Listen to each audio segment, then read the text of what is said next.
Shakir, What's up? I don't want to go 50-50 anymore with bills. I think you should just pay everything yourself. I feel like my money could be used for more things. It doesn't make sense though, man. Like before, like we started living together, we both said that we gonna go half. Okay, well, things changed. No, what do you mean things changed, bro? You're not finna sit around and then like have me pay for all the bills and shit. Because like if that's the case, I'm leaving you then, bro. I'm not finna be with you. You're a man. You're supposed to provide. That wasn't a deal that we made. That wasn't a deal that we made though. No. Okay. No, I'm not your sugar daddy, bro. Like deals change. You're trying to live a lifestyle that like you don't have, man. You know what I mean? Like, bro, like that's not it. No shit. I'm trying to live a lifestyle I don't have. If you want me to pay for everything, bro, I will send you to the streets, bro. I will literally send you to the streets, man. You can go there. Trying to be like a city girl and shit. Trying to like live like a life that you don't have, bro. That's weird, bro. I was at city girl because that's weird though, bro. Pay for things. We're both are going half for the bills. That's what we had said. If you don't want to do it anymore, I will fucking leave you, bro. I will leave you. Okay. I will leave you, and then you have to pay this shit yourself. And then guess what's gonna happen? You're probably gonna lose everything. So we both had said that we're gonna do it together. How am I gonna lose everything? We're gonna do it together, bro. So like, quit being on weird shit, bro. You coming to me talk some. You're not trying to go half no more, none of that shit, bro. Like that's weird shit, bro. I will send you back to the streets, bro. Back to the streets? That was one of my favorite Gen Z couples on TikTok. Now, guys, don't believe them. They run skits, and they run skits based on different trends and different things. But what is true is that he is acting out the part of what I see happening in these YouTube streets on the manosphere, and she's acting out the part that I'm seeing in the BWE, Black Women Empowerment sector. So it's a good little skit just to laugh at, but don't take them seriously, guys. They are trolls, trust me. However, it does not take away from the fact that this is an important topic to discuss. So let's have a quick discussion on it. Hey guys, I decided today to go a bit into the minefield, into a very controversial topic. Let's call it out, guys. 50-50 versus resting in your femininity. Now, this is one of the items that I can give some personal insight on. When I started out my career, I needed to go back to school. I got married. Then a few years later, I needed to go back to school. In the interim, we actually had a child. And there's a time when my wife was the major breadwinner. It was for about maybe 2.5 years, 3 years. And during that time, my wife was not able to rest in her femininity. She was actually what people would say she was mewling. And then my career got off, and it was probably 3 years later that I got to the point where she could stay home with the children, and she did so for almost 5 years. And this was good because the children, both children, she was there with them. She took them to school. She took them on the outings.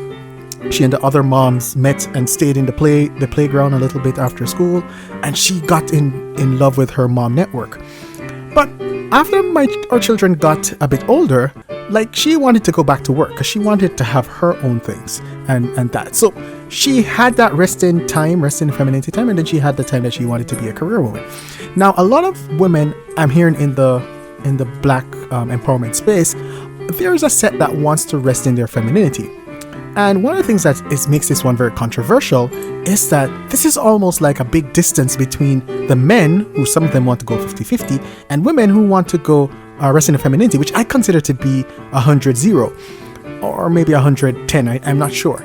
And one of the things that I will say is, I cannot go either way on this one, because I know that if my salary was not big enough, my wife would not have the opportunity to rest in her femininity for that while. And so how is it that I could be a proponent for this if men don't have the salary to support this? And sometimes, because of the fact that, a wife may be a nurse and a husband is a delivery man, that's going to be very difficult for that nurse to rest in her femininity. So I am saying it's very situational. If you're wealthy, you can rest in your femininity, but you require wealth or a partner, a breadwinner with significant income to do that. Now, I believe, and this is controversial, I believe setting up yourself to aspire to that, it's not bad. But to demand that, I think there's some great guys that will be left out of the pool if that's the great demand. And I looked at the stats. There are about 20% of women across the US that actually do rest in their femininity or have a partner that works. That's a very small number, and I think a lot of upper middle class people are in that group. It's very difficult because a lot of black folks are in the middle to lower middle class, so that will be a very difficult thing to have. So is it a high standard? I think so. If someone gets it, is that great? Fantastic. But should that be a criteria. If it's a criteria, then I think it's limiting the pool, and I don't know if currently that works. So my suggestion is that something that two people should work towards rather than it be a demand, because a lot of men have to get themselves together to afford that. And I can tell you, I am happy that my children got this during their formative years, because they were able at that point to have mommy there for a lot of different milestones in their lives, that they had mommy there. And then by the time they went to daycare, they were pretty big, and I think that they benefited from it tremendously.